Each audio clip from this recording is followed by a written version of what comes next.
விருதுநகரில் மாவட்ட காவல் கண்காணிப்பாளர் அலுவலக வளாகத்தில் புன்னகையை தேடி என்ற திட்டத்தின் தொடக்க விழா நடைபெற்றது.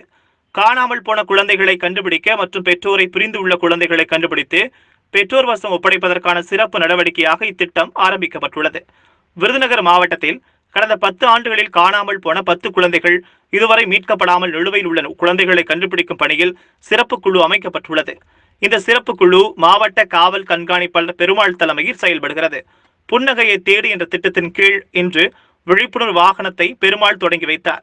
இந்த வாகனம் பொதுமக்கள் அதிகம் கூடும் பேருந்து நிலையம், கோவில்கள், மார்க்கெட் போன்ற பகுதிகளில் இந்த குழு சென்று குழந்தை தொழிலாளர் மற்றும் பிச்சை எடுக்கும் குழந்தைகளை கண்டறிந்து அவர்களுக்கு மறுவாழ்வு அளிக்கின்றனர். மேலும் இந்த நிகழ்ச்சியில் கூடுதல் காவல் கண்காணிப்பாளர் குத்தாலிங்கம், மாவட்ட குழந்தைகள் பாதுகாப்பு அலுவலர் கணேசன், கலாராணி, குழந்தைகள் நலக்குழு தலைவர், தேசிய குழந்தை தொழிலாளர் திட்ட இயக்குனர், சைல்டு லைன் பாதுகாப்பு அலுவலர் நாராயணசாமி மற்றும் வேர்ல்ட் விஷன் இந்திய அமைப்பு சாரா நிறுவனம் கலந்து கொண்டனர். விழுப்புரம் டிஸ்ட்ரிக்ட் காணாம போயிட்டாங்க. இந்த கேஸ் ஃபைல் ஆயிருக்கு. அப்போ கேட்டாங்க கிட்ட, உடனே அவங்க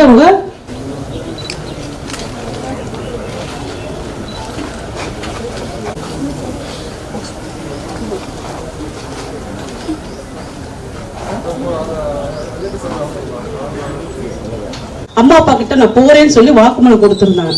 அப்ப நாங்க ஒரு குழந்தை சைல்டு வெல்ஃபேர் கமிட்டில ரெஸ்கியூ பண்ணி ஒரு குழந்தை சைல்டு வெல்ஃபேர் கமிட்டில ப்ரொடியூஸ் பண்ணாங்க அப்படின்னா உடனே அந்த குழந்தைக்கு கவுன்சிலிங் பண்ணி அனுப்புறதுல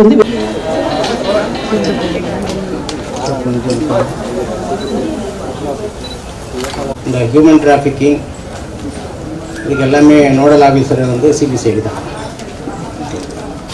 இது மினிஸ்ட்ரி ஆஃப் ஹோம் அஃபேர் அவங்க தான் இந்த திட்டத்தை சக்ஸஸ்ஃபுல்லாக நிறைய குழந்தைகள் ஒரு குழந்தைய மீட்டெடுத்தீங்கன்னா அது அந்த புண்ணியம் உங்கள் குழந்தைகளுக்கு சேரும்.